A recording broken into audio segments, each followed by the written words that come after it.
Hello friends, હું હેમાલી સોની. આજે આપણે પેનાસોનિકના માઇક્રોવેવમાં બનાવવાના છીએ હેલ્ધી એવી મમરાની ચીક્કી. ઓકે, તો ઉત્તરાયણ પણ આવી રહી છે, તો આપણે એના માટે ઇન્ગ્રેડિયન્ટ જોઈએ કે શું શું જોઈશે. તો મને 1 ચમચી જેટલું ઘી જોઈશે. ઓપ્શનલ છે, ઘીનો યુઝ નહીં પણ કરો તો પણ ગોળ તમે મેલ્ટ કરી શકો છો, પણ આપણે 1 ચમચી ઘી લઈશું, 1 કપ અરાઉન્ડ ગોળ લઈશું અને 2 થી 3 વાડકી જેટલા મમરા લઈશું. તો સ્ટાર્ટ કરીએ મમરાની ચીક્કી. ઘી લઈએ છે 1 ટીસ્પૂન અરાઉન્ડ. એની અંદર ગોળ એડ કરી દઈશું. આમાં મેઇન પ્લસ પોઈન્ટ એ છે કે તમારે ગોળને ભાંગવાની જરૂર નથી પડતી. ગેસ પર તમે ચીક્કી બનાવશો તો તમારે ગોળને ભાંગીને ભૂકો કરવો પડશે.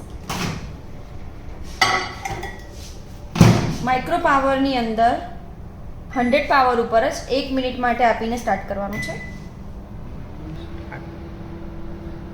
ઓકે, 1 મિનિટ આપણી થઈ જાય એટલે બાઉલને આપણે સરખી રીતે મિક્સ કરી દેવાનું. આવી રીતે અગેન ફરીથી આપણે એને 1 મિનિટ માટે મૂકીશું. જો પાયો બહુ કડક જોઈતો હોય તો 1 મિનિટ માટે મૂકવાની, અને થોડી એજવાળા માટે યા તો સોફ્ટ બેઝ જોઈતો હોય તો તમારે એને 30 સેકન્ડ જ મૂકવાની છે. તો મેં અગેન 1 મિનિટ માટે મૂક્યું.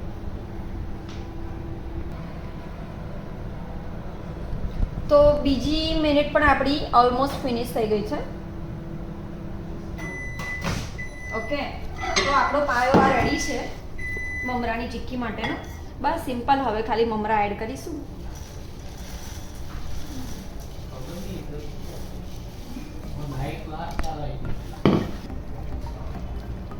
તો 2 મિનિટ માટે આપણે આવી રીતે મૂક્યું હતું અને બસ સિમ્પલ. હવે એના લડ્ડુ બનાવવા હોય તો લડ્ડુ, અને એને પાથરવાની હોય તો આવી રીતે પાથરી દેવાની.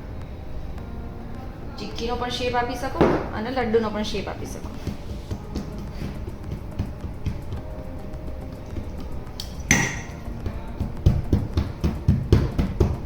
સિલિકોન મેટ ઉપર પાથરી છે મેં. તમે તમારા ઘરે પ્લેટફોર્મ પર પણ પાથરી શકો.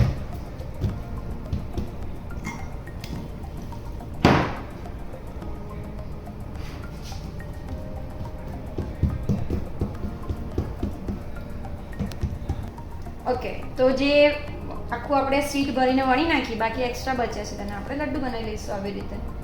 તો એકદમ ઇઝીલી તમે માઇક્રોવેવમાં 2 મિનિટની અંદર કોઈ પણ ચીક્કી છે, સેમ મમરાની છે, એવી રીતે તલની છે, દાળિયાની છે, શીંગની છે, કોઈ પણ ચીક્કી બનાવી શકો છો. વધુ આકરો પાયો જોઈતો હોય તો તમે બીજી 1 મિનિટ એક્સ્ટ્રા મૂકી શકો છો, બટ 2 મિનિટમાં ચીક્કી તમારી ડન થઈ જાય છે.